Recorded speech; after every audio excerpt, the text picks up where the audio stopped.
Every night, my son hid his phone, as if he was afraid I'd see something. One night I waited for him to fall asleep and took it. What I saw sent my blood pressure soaring and made me call an ambulance. I'm glad you're here with me. Please listen to my story till the end and let me know which city you're listening from. That way I can see how far my story has traveled. I used to think I knew my son. For 16 years, I watched him grow from a baby who couldn't sleep without his stuffed elephant to a teenager who towers over his mother. I coached his little league team. I taught him to drive. I sat through countless parent-teacher conferences where teachers praised his kindness and curiosity. My wife, Sarah, and I had built what I thought was a solid family. Nothing extraordinary, just ordinary American life in our suburban Ohio home. We had dinners together most nights. We watched movies on weekends. We talked, or so I believed. The first sign appeared about 3 months before everything fell apart. It was subtle, the kind of thing you notice but don't really see. Kyle started taking his phone with him everywhere, to the bathroom, to the kitchen for a glass of water, even to take out the trash. When I mentioned it to Sarah, she laughed it off. "He's 16, honey. That's what teenagers do. But his grades were slipping. His math teacher called to express concern. Kyle, who'd maintained a solid B+ average, was now barely scraping by with C's. When I asked him about it, he shrugged. "It's just hard this semester, Dad." I wanted to believe him. God, I wanted to believe him so badly. The real alarm bells started ringing about 6 weeks ago. I came home early from work one Tuesday. My afternoon meeting had been cancelled. I found Kyle in his room, door locked, talking to someone on his phone. His voice had an edge I'd never heard before, desperate, pleading. "I told you, I'm working on it," he said. "I just need more time." I knocked. The conversation stopped abruptly. "Kyle, everything okay?" Silence. Then the sound of movement. When he opened the door, his eyes were red. "Fine, Dad. Just tired." He wouldn't look at me. That night, I told Sarah what I'd heard. She grew quiet, worry creasing her forehead. "Should we talk to him?" she asked. I tried. He shut down. We decided to give him space. Maybe it was girlfriend trouble. Maybe he was stressed about college applications. Teenagers need privacy, after all. We didn't want to be those parents who hover and snoop. But the signs kept multiplying. Money started disappearing from Sarah's purse, just $20 or $40 at a time. When she confronted Kyle, he denied it vehemently. Then my credit card statement showed 3 unauthorized charges for gift cards totaling $200. When I asked Kyle about it, he exploded. "Why are you always accusing me? I didn't touch your stupid card." It was the first time he'd ever yelled at me like that. His friends stopped coming around. Tyler and Marcus, kids who'd been fixtures in our house since middle school, hadn't visited in weeks. When I ran into Tyler's mum at the grocery store, she gave me an odd look. "Is everything all right with Kyle?" she asked carefully. "Fine." "Why?" "Tyler said Kyle's been different lately. Distant. Different." That word haunted me. The phone obsession intensified. Kyle started sleeping with it under his pillow. He'd changed all his passwords. When Sarah tried to check his location using the family sharing app we'd all agreed to use, she discovered he'd disabled it. "We need to talk to him," I told her. "Really talk." We tried. We sat him down one Sunday afternoon, kept our voices calm and non-accusatory. We explained that we were worried, that we loved him, that whatever was wrong, we could face it together as a family. Kyle listened with his jaw clenched, eyes fixed on the table. "There's nothing wrong," he said finally.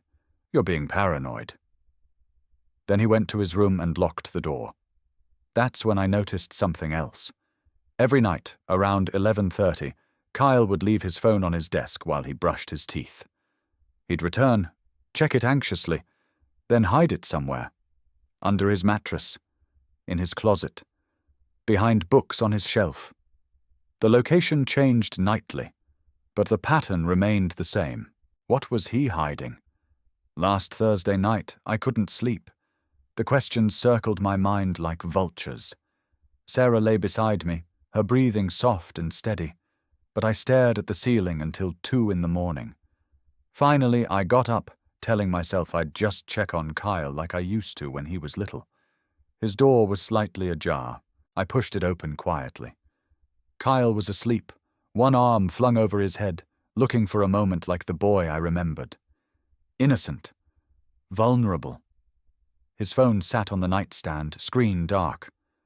My heart pounded as I stood there in the doorway. This was wrong. I knew it was wrong. Parents shouldn't invade their children's privacy like this. But something stronger than principle pulled me forward. What if he was in danger? What if someone was hurting him? What if my hesitation to violate his privacy cost me my son? I picked up the phone with trembling hands. The screen lit up, showing several notifications from apps I didn't recognize. Kyle hadn't locked it yet. He must have fallen asleep while using it. I opened the messages. What I saw in those first 30 seconds made the room spin. My hands shook so violently I nearly dropped the phone. The messages filled the screen, hundreds of them, maybe thousands. Conversations with usernames I didn't recognize. Dark Trader 88. Crypto King. Investment Master. But it wasn't the names that made my chest constrict. It was the content. You owe me $3,500. Payment due Friday or we release everything. Your parents will get the screenshots if you don't come through. We know where you live.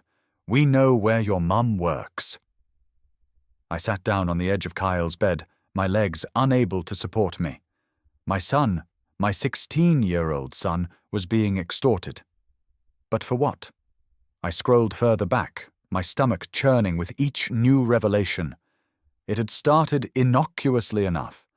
A TikTok video about a teenager making thousands of dollars through cryptocurrency trading. Kyle had commented, expressing interest. Someone had direct messaged him, offering to teach him the secrets of crypto investing. You seem smart, Kyle. Most kids your age waste money on stupid stuff. Want to make real money? I watched my son's innocence unravel in real time through these messages. The stranger, calling himself Marcus Chen, claiming to be a 22-year-old successful trader, had been patient, friendly. He'd sent screenshots of supposed earnings, testimonials from other students. He'd made it look easy. Kyle had taken the bait. The initial investment was $50. Kyle had used birthday money. Marcus had sent back screenshots showing it had doubled to $100. But when Kyle tried to withdraw it, there was a processing fee. More money needed. Then there were taxes. Then membership fees to access the premium platform. The amounts escalated. $100 became $300. $300 became $800. That's when Kyle had started stealing from us. But it got worse. So much worse. When Kyle couldn't pay anymore, Marcus's tone had shifted. Suddenly there were screenshots of Kyle's personal information. Photos he'd shared in confidence, details about our family. Marcus claimed to have evidence that Kyle had been involved in illegal trading and threatened to report him to authorities unless he paid. It was a classic sextortion blackmail scheme, but instead of explicit photos, they'd manipulated a teenage boy's desire to succeed and his fear of disappointing his parents. The most recent messages were from 2 days ago. Final warning, Kyle. $3,500 by Friday 11:59 p.m., or we contact your father's employer and your mother's workplace with evidence of your illegal activities. We'll send everything to your school too. Imagine what that does to your college applications. Kyle had responded, Please, I don't have it. I can't get it. Please just leave me alone. Then you know what happens. Tick-tock. I looked at my sleeping son, and my heart shattered. He'd been carrying this terror alone for months, too ashamed to tell us, too scared of getting in trouble, too manipulated to see he was the victim. My first instinct was to wake him up, to hold him and tell him it would be okay. But my hands were still shaking, and I felt something else rising beneath the fear. Rage. Pure, cold rage at the predators who'd targeted my child. I carefully placed the phone back on the nightstand and returned to my bedroom.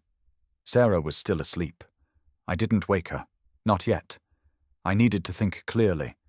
And if I told her now, we'd both spiral into panic. I sat in the dark, my mind racing. First, the immediate threat. Friday was 2 days away. These criminals expected $3,500, or they'd follow through on their threats. But would they?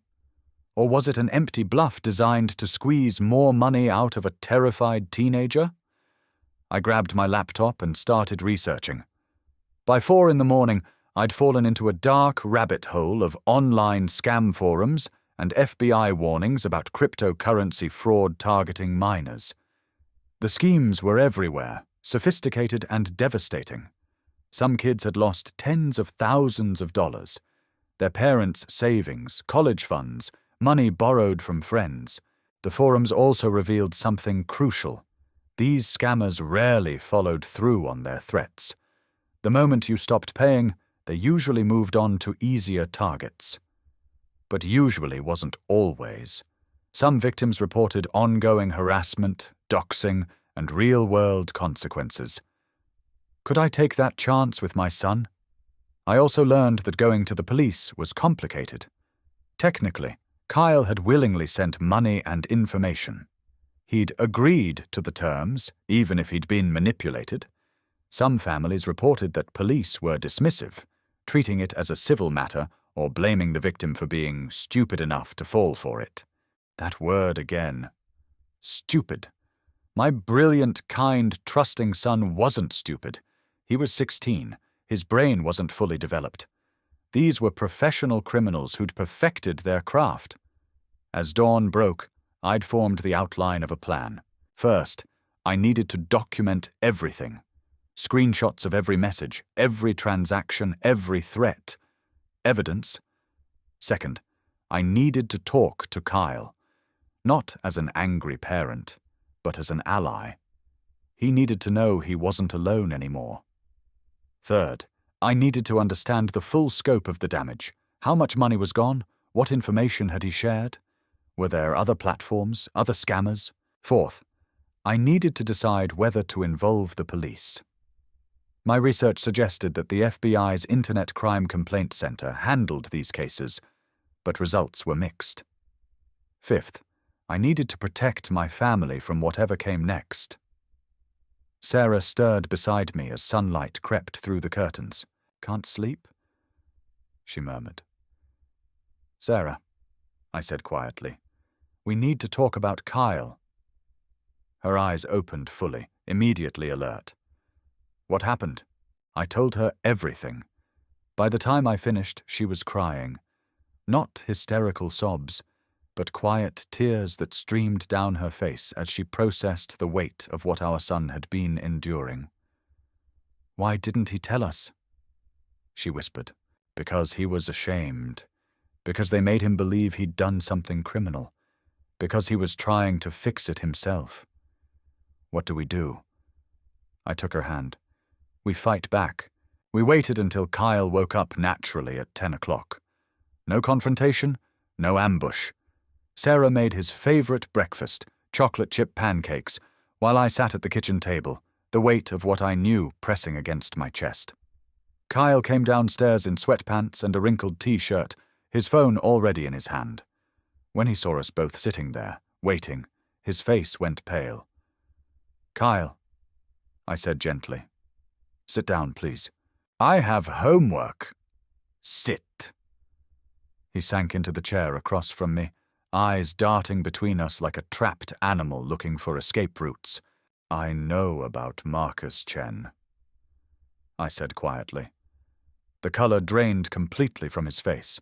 His mouth opened, closed, opened again. No sound came out. "I know about the cryptocurrency scam. I know about the money. I know about the threats." I kept my voice steady, even though my heart was breaking. "I saw the messages on your phone last night." "You went through my phone?" His voice cracked. caught between relief and betrayal. Yes, I did. And before you get angry about privacy, I need you to understand something. I leaned forward. You are my son. You were in danger. I would violate your privacy 1,000 times over if it meant keeping you safe. Tears started rolling down his cheeks. I'm so sorry, Dad. I'm so sorry. I was so stupid. Stop. Sarah moved to his side, putting her hand on his shoulder. You're not stupid. You were targeted by criminals who do this for a living. This is not your fault. But I stole from you. I took your money. His voice broke entirely, dissolving into sobs. I came around the table and pulled my son into my arms. He collapsed against me, 16 years old but feeling like that little boy again, and he cried in a way I hadn't seen since he was 8 years old, and his dog died. We stayed like that for a long time. Sarah rubbed his back. I held him and let him cry out months of terror and shame. When he finally calmed down enough to speak, the whole story came pouring out. It had started exactly as I'd seen in the messages. The TikTok video, the friendly mentor, the early successes that felt real. By the time Kyle realized something was wrong, he was already in too deep. The stolen money wasn't just from us. He'd borrowed from friends, sold his gaming console and laptop, even pawned his grandfather's watch. They have everything, he whispered. My social security number, pictures of our house. They know where Mum works. They said they'd destroy our lives if I didn't pay. How much have you given them total? I asked. His face crumpled. $4,300. Sarah gasped. I felt my jaw clench, but I forced myself to stay calm. And they want $3,500 more by tomorrow night? He nodded miserably. Okay, I said. Here's what's going to happen. We're not giving them another cent. We're going to report this to the authorities. We're going to protect our family, and we're going to make sure these people can't do this to anyone else. But Dad, they'll do nothing. Kyle, these are professional scammers. They make their money by keeping people scared and isolated. The moment we shine light on them, they scatter like cockroaches. I wasn't as confident as I sounded, but Kyle needed to hear strength right now. We spent the next 3 hours at the kitchen table with my laptop. Together, we documented everything. I took screenshots of every message, every transaction record, every threat. Kyle gave me access to his email accounts, all 3 of them, and we discovered 2 more cryptocurrency investment platforms he'd signed up for, both requesting verification deposits. The scope was staggering. At 2 o'clock, I called our bank. I explained the situation to a fraud specialist named Janet, who'd clearly handled cases like this before. Cancel the credit cards immediately, she advised. I'll flag your accounts for monitoring. For the money that's already gone, if the transactions were authorized by the account holder, even under duress, recovery is unlikely. But we'll file reports. Next was the harder call. I dialed the FBI's Internet Crime Complaint Center. After being transferred 3 times, I reached Agent Morrison, who listened to my story with professional detachment. Mr. Crawford, I appreciate you reporting this. The reality is we receive thousands of these complaints monthly. Cryptocurrency scams targeting minors are epidemic. We'll file your report, but I need to set realistic expectations. Recovery of funds is rare, and prosecution of international scammers is extremely difficult. So we're just supposed to accept this?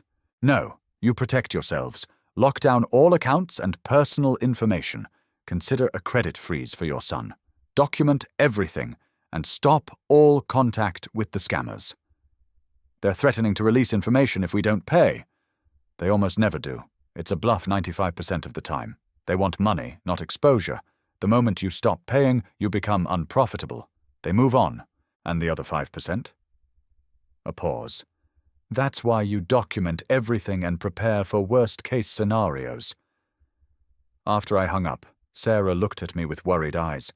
What if they do follow through? Then we deal with it, together, as a family. Kyle's phone buzzed on the table. We all stared at it. It's them, Kyle whispered. I picked up the phone. A new message from Marcus Chen. Haven't heard from you today, Kyle. Getting nervous? TikTok, 31 hours left. A second message followed immediately. Noticed your credit card was declined. That's not smart, buddy. We need that payment. Don't make this harder than it needs to be. My blood ran cold. They were monitoring his attempts to use the card? How? Then I remembered. Kyle had given them access to an email account linked to his banking app. They were watching his financial activity in real time. We need to change every password you have, I said urgently. Right now. We spent another 2 hours doing exactly that. Email accounts, social media, banking apps, everything. Kyle was thorough in his panic, listing every platform he'd ever signed up for. With each changed password, I felt like we were closing doors on the predators, cutting off their access. But I also felt them watching, sensing the change in their prey's behavior. Kyle's phone stayed ominously silent for the rest of the afternoon. That silence felt more threatening than the messages had. Friday morning arrived with no new messages. The silence stretched through breakfast, through Kyle's half-hearted attempt at online classes, through lunch. It felt like waiting for a storm that you could see gathering on the horizon. At 2:30 in the afternoon, the storm broke. Kyle's phone exploded with notifications. 15 messages in 30 seconds. 20, 30. Kyle, we know what you're doing. Changing passwords won't help you. We have copies of everything. Your dad thinks he's smart, doesn't he? That last message made my blood run cold. They knew I was involved. 1 hour to send the money or we start releasing information. Your mum's co-workers might be interested in her son's criminal activities. Wonder what Principal Anderson at Brookfield High will think. Sarah grabbed my arm. Peter, they're naming names. They know where I work. They know Kyle's school. I forced myself to think through the panic. It's public information. Anyone can find that online. But even as I said it, a new message arrived that shattered my fragile confidence. Tell your dad that his meeting at Henderson & Associates on Tuesday was interesting. Project expansion plans, right? Shame if those confidential details got leaked.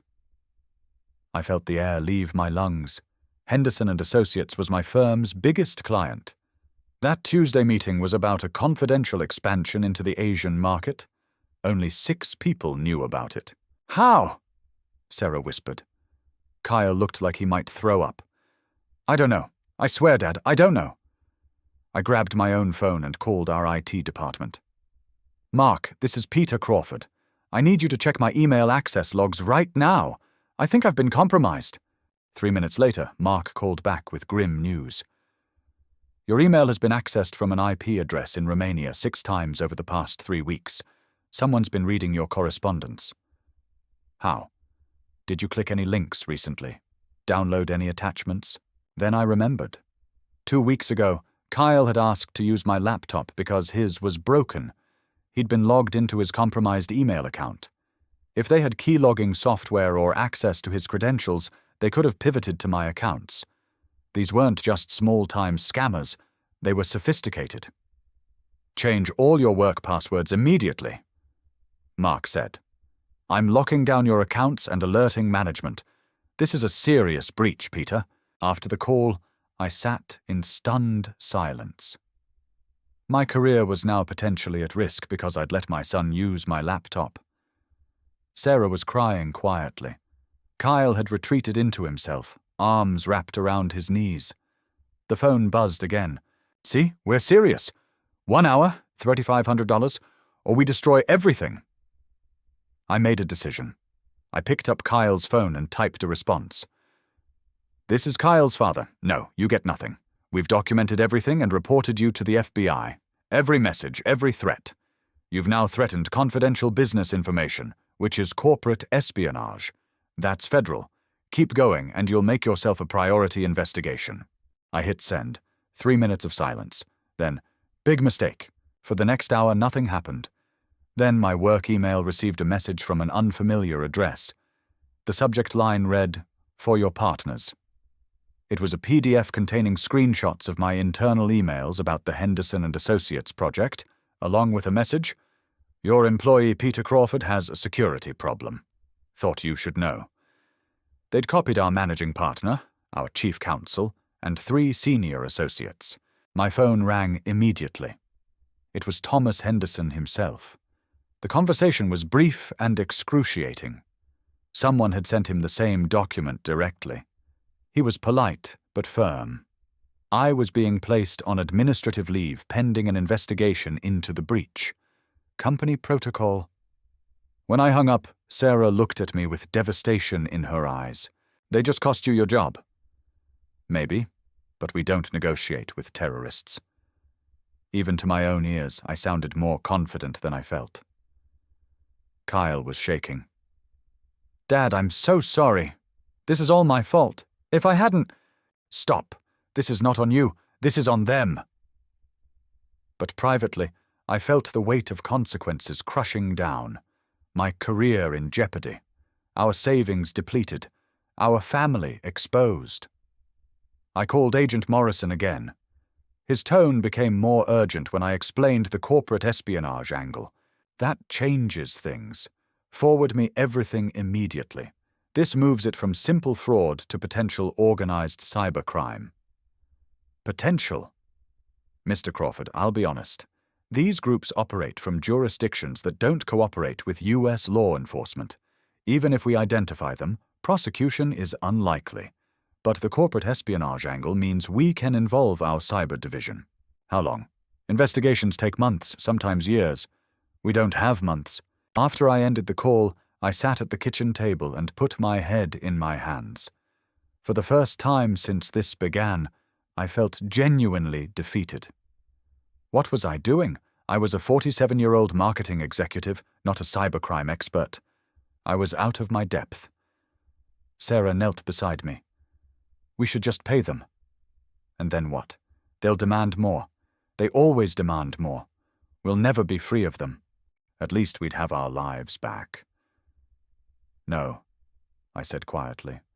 "We'd be prisoners, forever looking over our shoulders, forever afraid."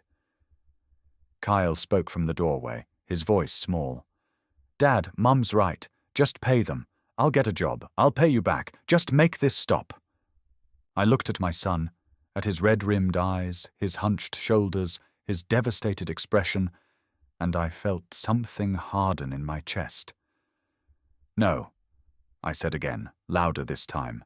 "No, we don't surrender to criminals. Not today, not ever. But your job is just a job. You're my son.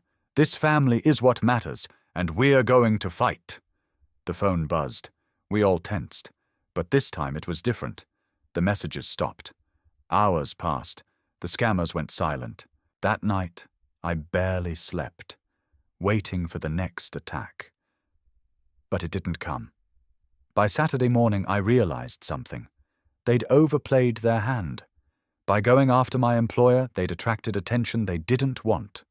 Corporate cybercrime investigations meant resources and expertise they couldn't afford to face. They'd retreated. For now. Sunday was quiet. Kyle stayed close to us, jumping at every notification sound. Sarah made comfort food and tried to act normal. I spent hours on the phone with our bank, our credit card companies, and a lawyer who specialized in cybercrime. The lawyer, a sharp woman named Patricia Moss, was blunt. "You did everything right, but the damage is done. Focus now on protection and recovery. Lock down everything. Consider identity theft protection services for your whole family, monitor all accounts obsessively, and prepare for them to potentially return." Will they? 50-50. You've made yourselves expensive targets, but if they're desperate or vindictive, they might try again. We took those few days to breathe, to heal as a family, to remind Kyle that he was loved, not blamed, but I never forgot that we were only in the eye of the storm. On Wednesday afternoon, Kyle's phone rang with an unknown number. He looked at me before answering, fear clear in his eyes. "Put it on speaker," I said. A smooth voice came through. American accent with no trace of the broken English from the messages. "Hi, Kyle. My name is David Chen. I think we need to talk." "Who are you?" I demanded. "Ah, you must be the father. Peter Crawford, correct? I'm calling because there's been a misunderstanding. My associates have been overzealous in their collection methods. I'd like to offer a resolution.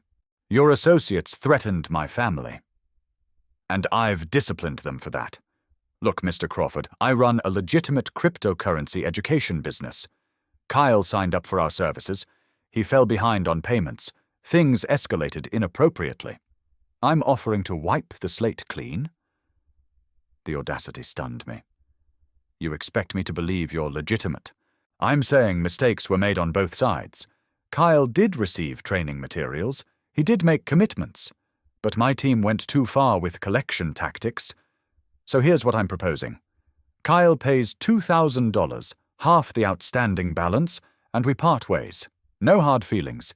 We delete all information we have on your family." "No." "Mr. Crawford, be reasonable. No. You're scammers. You targeted a child. You stole thousands of dollars. You threatened corporate espionage. There's no compromise here." A pause. The smooth voice gained an edge. "I'm trying to help you. You've involved the FBI. That's uncomfortable for all of us. This offer makes the problem go away. The FBI involvement stays. The investigation continues. You get nothing. Mr. Crawford, I don't think you appreciate the situation. We still have information that could be problematic for you. Your company's project details, your wife's employment, Kyle's college applications next year. These things have a way of surfacing at inconvenient times." My hand tightened on the phone. "Is that another threat?" "It's a reality. Information is difficult to contain once it's out there. I'm offering to ensure it stays contained. $2,000 is a bargain for that peace of mind. Goodbye, David Chen, or whatever your real name is." I ended the call. Kyle was pale. "Dad, maybe we should—" "No. This is a classic manipulation tactic. They're pretending to be reasonable to make us doubt ourselves. They're trying to make us afraid again." Sarah, who'd been listening from the kitchen doorway, spoke quietly. "But what if they do release information?" "Then we deal with it. We've already told the FBI everything. We've alerted my company. We've warned Kyle's school counselor. Everyone who matters knows the truth. They have no power over us anymore." The phone rang again. Same unknown number. I rejected the call. It rang 5 more times over the next hour. I blocked the number. They called from a different one. Finally, a text message. "You're making a mistake. Last chance, $1,500. Final offer." I didn't respond. That night, I called Patricia Moss, our lawyer, and explained the new approach. "They're getting desperate," she said. "That's actually good news. Desperate means they're feeling pressure. The FBI investigation must have spooked them. Keep documenting these calls, but don't engage. They're lowering their demands, trying to make it seem reasonable. Classic negotiation tactic. Next, they'll offer to settle for $500, then $200. They're trying to get something rather than nothing. Stand firm." The calls and messages continued sporadically for 3 days. The amounts dropped steadily. 1,500 became 1,000. 1,000 became 750. On Friday, a new message. "Okay, you win. Keep your money. Just know that we'll never forget this." Then silence. But I didn't relax. If anything, the quiet made me more nervous. Saturday afternoon, my brother Mike visited. I hadn't told him everything, just that Kyle had gotten caught up in an online scam, and we were dealing with it. Mike was a detective with the state police. Cybercrimes wasn't his specialty, but he knew people. Over beers in the garage while Kyle and Sarah ran errands, I told him the full story. Mike listened, his jaw tightening progressively. When I finished, he was quiet for a long moment. "You did good, Pete," he finally said. "A lot of parents would have just paid, made it go away quietly. You chose the hard road." "I don't feel good about it. My career's in limbo. Kyle's traumatized. Sarah barely sleeps. But you're free. That's what matters. These parasites. They're counting on shame and fear to keep their victims silent. You refuse to play. He took a sip of beer. I know a guy in the FBI's cyber division. Let me make a call. Get your case on someone's radar who can actually push it forward.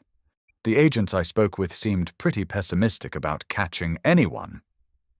Most of these scams originate overseas, that's true, but sometimes they have domestic facilitators, money mules, accomplices. Those people can be prosecuted. Let me see what I can do. That small gesture, having someone on our side who understood the system, lifted a weight I hadn't realized I was carrying. Sarah's sister Beth called that evening. Sarah had confided in her, needing someone to talk to. Beth was a high school counselor and had seen similar situations. The shame is the worst part. Beth told us over FaceTime. Kids get trapped because they're too embarrassed to admit they've been fooled. Kyle's going to need therapy to work through this. We're looking into counselors, Sarah said. Good. And you two need support too. This isn't just Kyle's trauma. It's yours. The whole family went through something. She recommended a therapist who specialized in family trauma and cybercrime victims. I made an appointment for all three of us. That week, we started building our support network.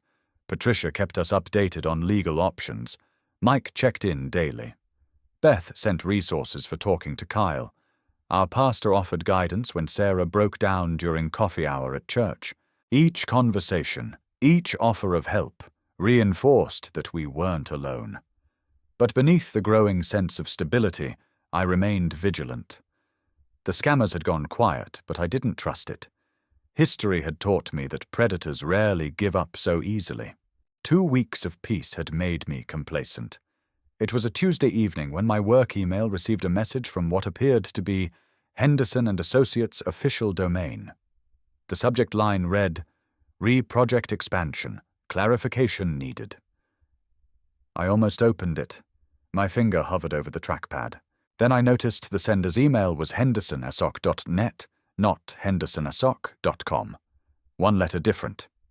I called the firm's IT director immediately.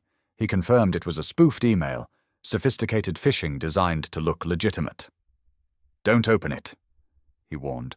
"Forward it to me. I'll analyze it." An hour later, he called back. "It's a nasty piece of work. If you'd opened the attachment, it would have installed remote access software on your device. They'd have had complete control of your computer." They were back, and they'd evolved their tactics. That night, Sarah's work email received a similar message, supposedly from her HR department, about updated benefits documentation. She almost opened it before I caught it. "They're trying to get inside our lives again," she said, her hands shaking.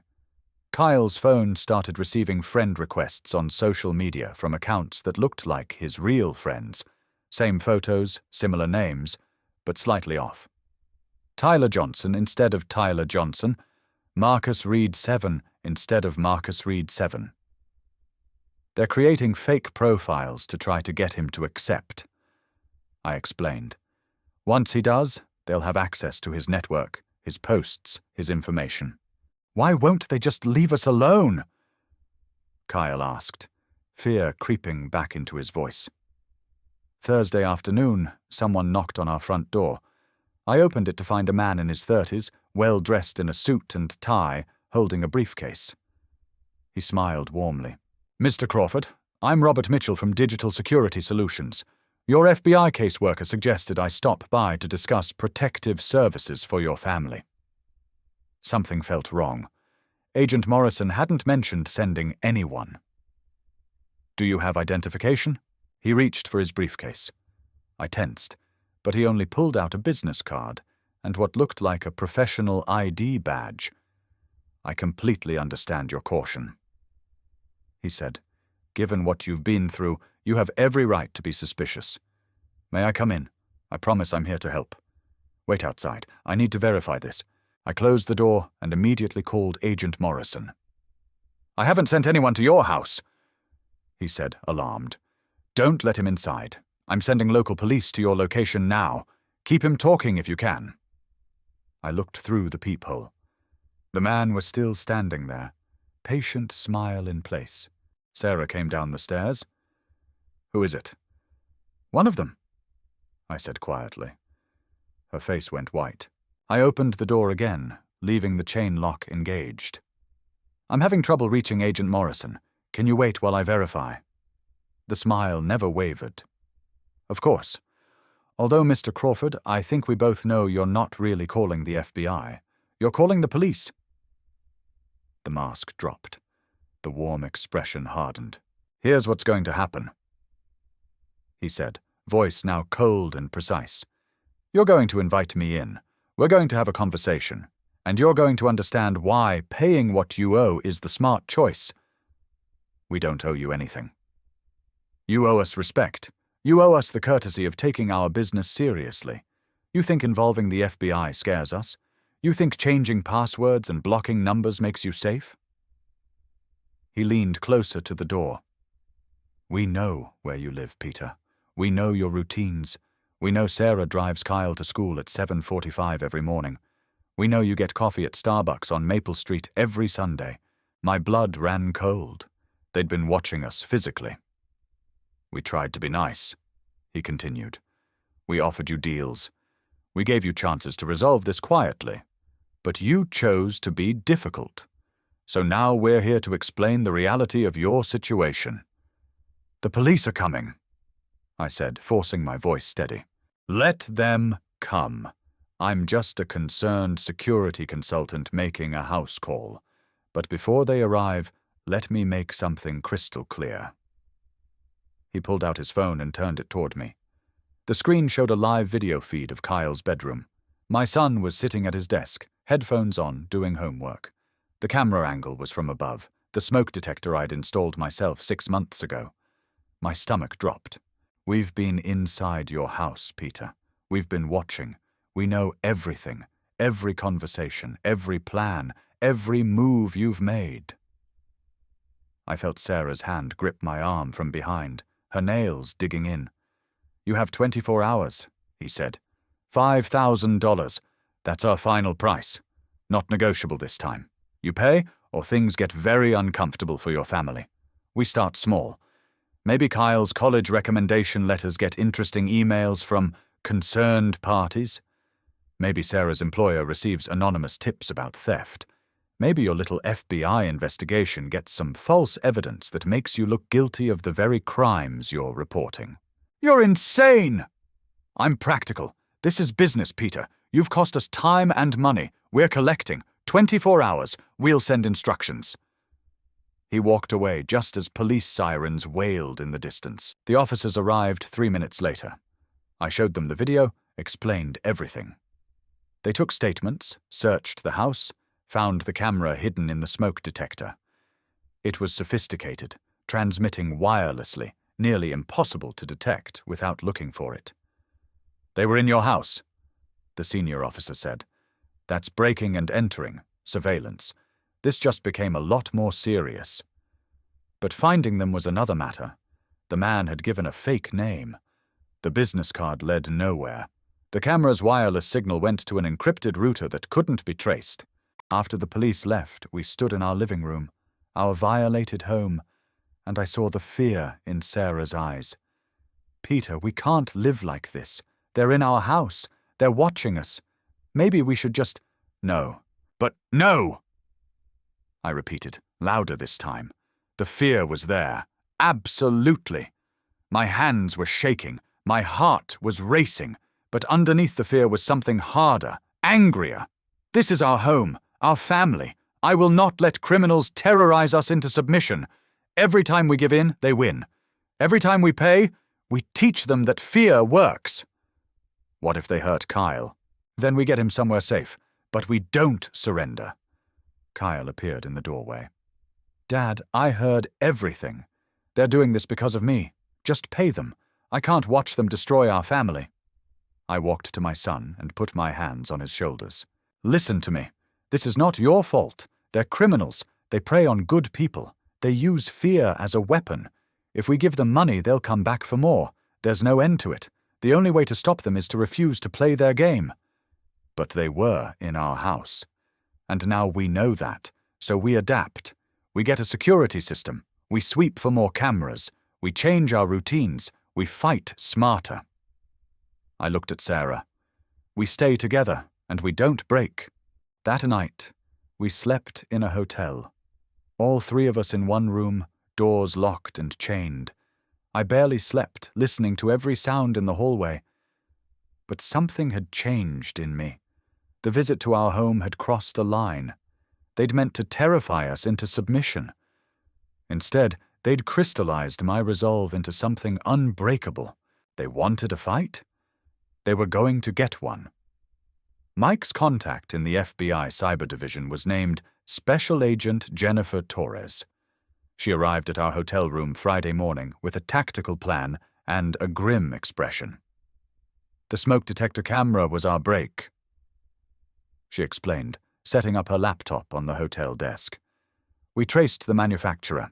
It's a specific model sold only through certain dark web marketplaces. We've been tracking purchases. More importantly, the fact that they physically accessed your home means they're local, not Romania, not Nigeria, here. So you can catch them? Sarah asked. We're going to try, but I need your cooperation for something dangerous. She outlined her plan. The scammers had demanded $5,000 within 24 hours. That deadline was tonight at midnight. Agent Torres wanted me to agree to pay, but on my terms. A meeting, in person, cash exchange. They'll never agree to that, I said. They might. They're getting desperate. You've made yourself expensive. The FBI is involved. Local police are investigating. Every day this drags on, their exposure increases. They might take the risk for a quick resolution. And if they do, we'll be there. Surveillance, backup. We'll finally get faces, identities, arrests. Kyle looked terrified. Dad, if something goes wrong, then the FBI handles it. This isn't on us anymore. We sent the message through Kyle's compromised phone. You want your money? We meet in person. Public place. I hand you cash. You hand me proof that all our information is deleted. Then we're done. The response came within minutes. No meetings. Wire transfer only. I replied, then no payment. I need proof you'll actually delete our information. I'm not giving you money and trusting criminals. We meet or we're done. Silence for 3 hours. Agent Torres assured me this was normal. They were debating, arguing internally about the risk versus reward. Finally. Where? Riverside Park, Saturday, 2 p.m., the pavilion by the lake. No cops! No cops, I lied. Just me, you, and an end to this. If we see any sign of police, we disappear, and your life becomes hell. Understood? Understood. Agent Torres smiled grimly. They took the bait. Now we prep. Saturday morning, I was fitted with a wire. Agent Torres's team reviewed the plan repeatedly. Plainclothes officers would be scattered throughout the park. Joggers, families, fishermen. Surveillance vans would be positioned at key exits. Sharpshooters would be in place in case things went violent. Your job is simple, Torres told me. Keep them talking. Get them to admit to the extortion on tape. We need clear evidence of the crime. What if they're armed? We'll be monitoring. At the first sign of a weapon, we move in. Your safety is our priority. Sarah held me before I left the hotel. You don't have to do this. Yeah, I do, for Kyle, for us, to end this. Riverside Park was crowded for a Saturday afternoon. Families, couples, kids playing. Perfect cover for law enforcement, but also for the scammers to blend in. I sat at the pavilion at 1:45 p.m., a briefcase with fake cash beside me. My heart hammered against my ribs. The wire felt obvious against my skin, though Agent Torres had assured me it was invisible. At 2:03 p.m., someone sat down across from me. It was the man from our door, Robert Mitchell. But today he wasn't alone. 2 others flanked him, standing nearby but clearly together. One was large, intimidating. The other scanned the park constantly, looking for threats. Peter Crawford, he said. Glad you came to your senses. I want this over with. Show me the money.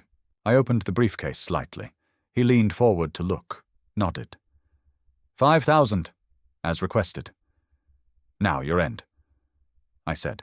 Proof that you're deleting our information. He smiled. You don't actually think we're deleting anything, do you? My blood ran cold. What? Information is forever, Peter. It's our insurance. You pay us, we go quiet. But the information stays, in case we need leverage again someday. That wasn't the deal. The deal is whatever we say it is. You're not in a position to negotiate. I felt my jaw clench. So this never ends? It ends when we decide it ends. Now hand over the briefcase. First, tell me something, I said, knowing Agent Torres was listening. How long have you been running this scam? Long enough to know suckers when we see them. Your kid was perfect, desperate to impress Daddy, willing to do anything to fix his mistake. We made $4,000 off him before you even noticed. That's good money for a few hours of work. How many families have you done this to? He shrugged. Dozens, maybe hundreds. Who keeps count? It's a business model. Cryptocurrency scams are the gift that keeps giving. Kids are stupid, parents are scared. We capitalize on both. And breaking into homes, installing cameras, sometimes necessary for leverage. You were particularly stubborn, required extra effort. So you admit you broke into my home? His eyes narrowed. Why are you asking so many questions, Peter? I saw the moment realization hit him. His expression changed. He looked around the park, suddenly alert. You're wired. He stood abruptly. His associates moved closer. Police! Agent Torres's voice came from everywhere at once. FBI, get on the ground! Chaos erupted. Plainclothes officers converged from all directions. The large man tried to run and was tackled by 2 agents. The lookout pulled a knife, and I heard the sharp command, Drop it! Drop it now! Robert Mitchell, whose real name I'd later learn was Darren Volper, bolted towards the lake. I watched, frozen, as Agent Torres herself pursued him, years of training evident in her sprint. He made it 10 feet before 3 more agents blocked his path. He was on the ground, cuffed, in seconds. The entire takedown lasted less than 2 minutes. I sat at the pavilion, hands shaking, as Agent Torres returned. We got them. All 3. And the recording is crystal clear. Admission of extortion, conspiracy, breaking and entering, surveillance crimes. Mr. Crawford, you did good. I couldn't speak. The adrenaline drained out of me all at once, leaving me hollow. We're going to need you to come to the field office. Torres continued. Full statement. But the hard part is over. She was wrong, though. The hard part had been the weeks of fear, of watching my family suffer, of doubting whether I was making the right choices. This was the payoff. As they led Darren Volper past me in handcuffs, he looked at me with pure hatred. This isn't over, he spat. Agent Torres grabbed his arm. Actually, it is. You're looking at federal charges across multiple states. Interstate wire fraud, extortion, identity theft, conspiracy. You're done. Mike found me at the pavilion 20 minutes later. He'd been positioned nearby as extra backup. He pulled me into a hug. You did it, Pete. You actually did it. We did it, I corrected. All of us. That evening, back at the hotel, I told Sarah and Kyle everything. Kyle cried, not from fear this time, but from relief. Sarah held both of us. Is it really over? She asked. The FBI is tearing apart their operation. They found their headquarters, an apartment complex downtown. Servers, files, evidence of dozens of victims. It's over. Kyle looked up at me. Dad, I'm so sorry I put us through this. You didn't. They did, and now they're going to pay for it. For the first time in weeks, we slept peacefully. The federal courthouse in downtown Cleveland was imposing, all marble columns and American flags. I sat in the gallery 3 months after the arrests, watching as Darren Volpe and his associates were led into the courtroom in orange jumpsuits. The case against them was overwhelming. After the arrests, the FBI had dismantled their entire operation. The apartment they'd been using as headquarters contained 6 computers, detailed records of 47 victims across 12 states, and over $340,000 in ill-gotten cryptocurrency. They'd been running their scam for 2 years. Kyle and I were only one family among many they'd destroyed. The lead prosecutor, Assistant U.S. Attorney Michelle Park, was methodical and merciless. Over 3 days of testimony, she built an airtight case. Bank records, digital forensics, victim testimony. The wire recording from Riverside Park played in open court, Darren's voice crystal clear as he admitted to their crimes. "Information is forever, Peter. It's our insurance." Those words sealed his fate. I testified on day 2. The defense attorney tried to paint me as paranoid, suggested I'd overreacted by involving law enforcement. Attorney Park objected immediately. "Your Honor, the defendant broke into Mr. Crawford's home, installed surveillance equipment, threatened his family, attempted to extort $5,000. The victim's response was textbook appropriate." The judge agreed. When Kyle took the stand, I held Sarah's hand so tightly my knuckles went white. He was nervous but composed, explaining how he'd been manipulated, isolated, and terrorized. He'd grown up so much in 3 months. The defense had no real strategy. How do you defend the indefensible? On day 4, the jury deliberated for 90 minutes. Guilty on all counts. Darren Volpe, sentenced to 12 years in federal prison, followed by 3 years supervised release. Restitution of $300,000 to $40,000 to be divided among victims. His 2 associates, 8 and 10 years respectively. But the legal victory was only part of the resolution. Agent Torres had helped me contact other victims through the FBI's victim services. We formed a support network, families who'd been through similar nightmares. Some had paid tens of thousands of dollars. Others had lost college funds, retirement savings. One family had nearly lost their home. Together, we worked with a victims' rights organization to push for legislation. Kyle's Law, a bill requiring social media platforms to better protect minors from financial scams and making cryptocurrency fraud against minors a specific federal offense with enhanced penalties. It was introduced in Congress 6 months after the trial. The fight wasn't over, but we were changing the system that had failed our children.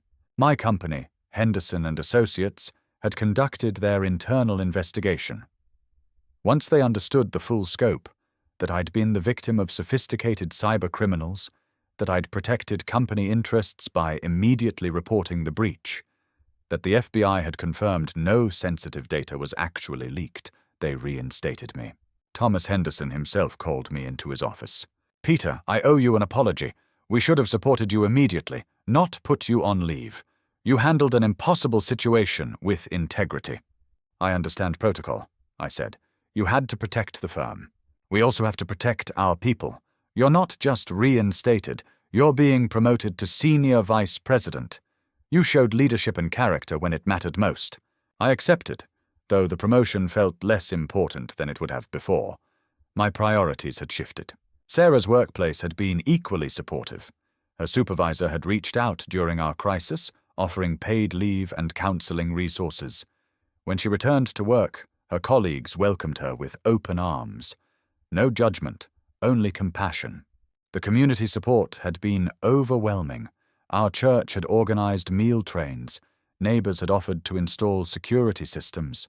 Kyle's teachers had adjusted his coursework, helping him catch up academically while dealing with the trauma.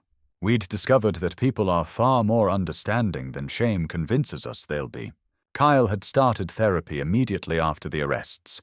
His therapist, Dr. Sarah Chen, specialized in trauma and adolescent development. The sessions were hard. Kyle had to confront his feelings of stupidity, embarrassment, and misplaced guilt. But slowly, week by week, I watched my son heal. He became an advocate. He spoke at his school about online scams, warning other students about the tactics predators use. His honesty and vulnerability made him a powerful voice. The local news did a story on him. He was featured in a national article about cryptocurrency scams targeting teens. He'd turned his nightmare into purpose. One evening, about 6 months after the trial, Kyle and I sat on our back porch. It was late summer, fireflies blinking in the yard. "Dad, can I ask you something?" "Always." "Why didn't you just pay them? At the beginning, when it was only $3,500, it would have been so much easier." I'd thought about this question often. "Because easy isn't always right.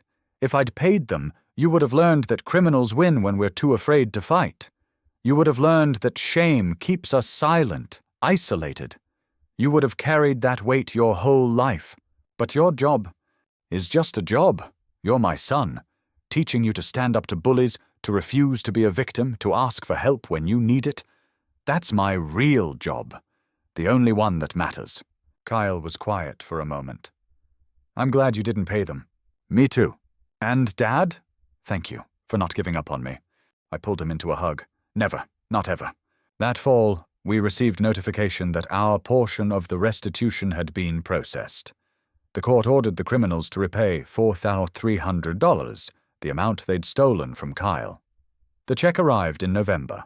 I handed it to Kyle. "Your choice what to do with this." He thought for a long time. Then he wrote a check to the victims' rights organization that had helped us. "They can use it to help other families," he said. "People who are still fighting." I'd never been prouder of him. The smoke detector camera we'd found was entered into evidence at trial, then destroyed. But we'd already replaced every detector in our house, installed a comprehensive security system, and done multiple sweeps for hidden devices. Our home felt safe again. Sarah and I had also done therapy, couples counseling to process the trauma together, to rebuild the trust that had been shaken when our sanctuary was violated. Dr. Patterson helped us understand that what we'd experienced was a form of domestic terrorism. It would take time to fully heal, but we were healing together. By the 1-year anniversary of that first night when I'd taken Kyle's phone, we'd built a new normal, stronger, more aware, more connected as a family. The predators had meant to break us. Instead, they'd forged us into something unbreakable. 2 years after the trial, our lives had transformed in ways I never could have imagined. Kyle graduated high school with honors, his grades having rebounded spectacularly after the crisis. The experience, rather than destroying his confidence, had given him a sense of purpose. He'd been accepted to Northwestern University on a partial scholarship, planning to study cybersecurity and criminal justice. "I want to be the person who stops people like them," he told me during his college decision process. "I want to protect other kids."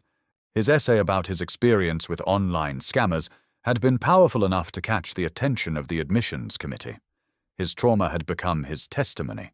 His victimization had become his calling.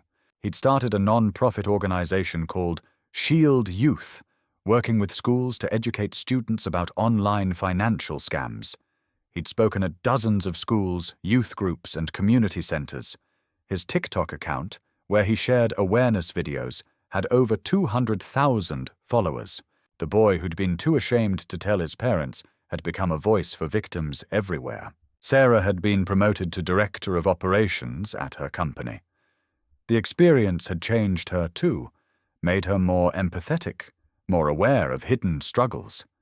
She'd implemented an employee assistance program that provided free counseling and financial advocacy services. "You never know what people are dealing with," she told me. "We all need to look out for each other." My career had flourished beyond expectations. The promotion to senior vice president had been just the beginning. My handling of the crisis, the way I'd protected company interests while fighting for my family, had impressed the partners. Last month, they'd asked me to join the partnership track, but more importantly, I'd found balance. Work was no longer everything. Family came first, always. We'd bought a lake house upstate, a place to escape, to reconnect, to remind ourselves what mattered. Summer weekends were spent fishing, reading, and simply being together. No phones at dinner, no work emails after 8 p.m. Intentional presence. The community we'd built through the Victims Advocacy Group had become like extended family. We held quarterly gatherings, barbecues, support meetings, celebrations of recovery. We'd helped 3 other families navigate similar situations, providing the guidance and support we wished we'd had. Kyle's law had passed the Senate and was awaiting signature into law. It wasn't a complete solution, nothing ever is, but it was progress. It would protect future children. It would give law enforcement better tools. It would hold platforms accountable. Our pain had become purpose. Meanwhile, the criminals who'd terrorized us faced a different reality entirely. Darren Volpe was serving his 12-year sentence at FCI Elkton, a medium-security federal facility in Ohio. According to the periodic updates from the U.S. Attorney's Office, he'd been denied parole twice. His earliest possible release date was now 9 years away. But prison was only part of his punishment. His wife had divorced him 6 months after his conviction, taking their 2 children and moving across the country. She'd released a public statement condemning his actions and expressing sympathy for his victims. The children had changed their last name. His elderly parents had disowned him, the shame too great to bear in their small community. A civil lawsuit filed by the collective victims had resulted in a judgment against him for $840,000 in damages and punitive penalties. His assets, including his home, cars, and bank accounts, had been seized. He would leave prison with nothing but debt. The social media accounts he'd used for his scams had been permanently banned. His digital footprint would forever mark him as a convicted felon, a predator, a scammer. Every future employer would find it in a background check. His associate Marcus, who'd been the primary cryptocurrency mentor persona, had fared even worse. He'd been identified as the ringleader of the operation and received the maximum sentence. 18 years in federal prison. He'd be 61 years old before release. In prison, Marcus had reportedly suffered multiple assaults from other inmates who learned he'd targeted children. Even among criminals, there's a hierarchy. Those who prey on kids occupy the lowest rung. The third member of their crew had cooperated with prosecutors in exchange for a reduced sentence. But cooperation came at a price. He was in witness protection, cut off from his old life, living under an assumed identity in a different state. His family had abandoned him. His friends had turned away. He existed in a kind of social purgatory. Their cryptocurrency accounts had been traced, frozen, and liquidated. The FBI's forensic accountants had tracked every transaction back to its origin. Not a single dollar remained. The dark web forums where they'd bought tools and traded tactics had been infiltrated and shut down. 43 other scammers had been arrested in related operations. The FBI's cyber division had used our case as a springboard for a national crackdown. One family's fight had sparked a movement.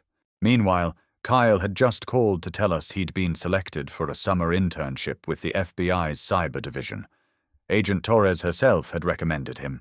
"I'm going to help catch people like Darren Volpe," he said, excitement clear in his voice. Sarah and I looked at each other across our kitchen table, the same table where we'd once sat in fear and despair. "We raised a good man," she said softly. "We survived a nightmare and came out stronger," I replied. Outside, the sun was setting over our backyard where Kyle used to play as a child. The fireflies were out again, blinking their steady light into the gathering darkness. We'd walked through hell, but we'd come out the other side. And we were more than okay. We were thriving. So now I ask you, what would you have done? If you found those messages on your child's phone, would you have paid the ransom? Would you have stayed silent out of shame? Would you have fought back? There's no perfect answer. Every family situation is different. But I'll tell you what I learned. Criminals count on our silence. They weaponize shame. They profit from fear. The moment you refuse to be a victim, everything changes. If this story resonated with you, if you know someone who needs to hear it, please share it. Leave a comment about your experience. Subscribe for more real stories about ordinary people facing extraordinary challenges. And remember, you're stronger than you think. Your family is worth fighting for. Thank you for listening to my story. Stay vigilant, stay strong, stay together.